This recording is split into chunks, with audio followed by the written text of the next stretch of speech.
Hey guys, another video.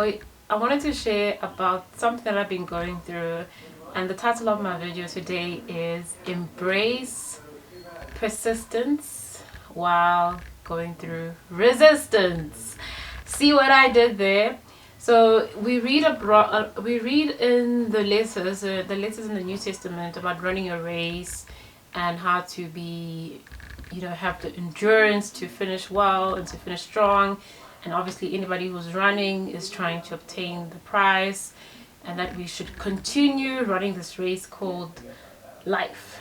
So a lot of times while we're trying to run this race, it's either the wind is going to blow over on our head or on our face, or the hill will be too high for us to run as fast as we like to, or it will rain and we will either stop and pause from the run, or it would literally be a day where you feel that you can run, but then all of a sudden your feet or your picky toe gets hurt.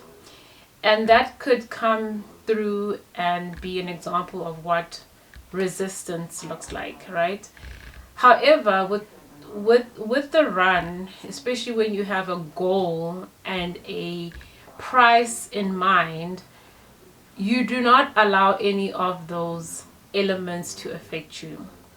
I remember when I started running as a hobby, and then I started running for fitness, for health. I was so committed to running a certain number of kilometers every day that regardless of the weather, regardless of how I felt, I would go run. And it was so crazy because I didn't recognize the person I was becoming, and even my environment, my family didn't understand why I had to run, because I was staying home when that hobby started. And to be quite honest, something switched on in my mind, and literally it was not up for debate. And that's the thing about when you are going through life, you need to be open to the fact that you are going to face some form of resistance. And as a child of God, there's certain things that are just not up for debate. You are going to go through this race, go through the walk, whatever you do, just do not stop, okay? So the time when it actually comes for us to set our minds, I honestly think, I know personally for me, but you can correct me if I'm wrong, that the Holy Spirit puts in a certain element of a reverent fear of the Lord. Like, you are aware of God's awe, you are aware of His greatness, how high He is above the earth. You're aware of His just flabbergastedness of His nature that cannot be even explained if we try to explain how wide, how deep, how high God is.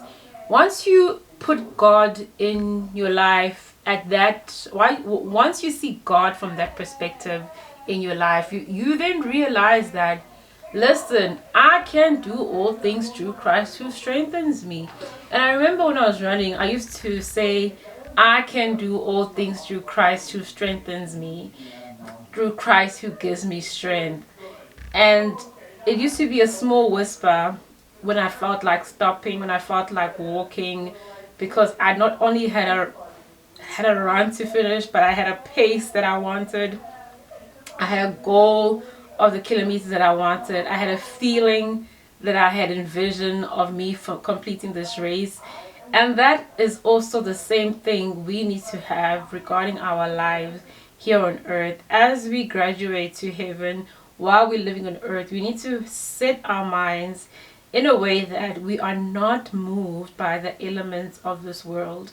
So while we are pursuing, while we are going through it, let not resistance stop you in persisting towards your goal. Hope you guys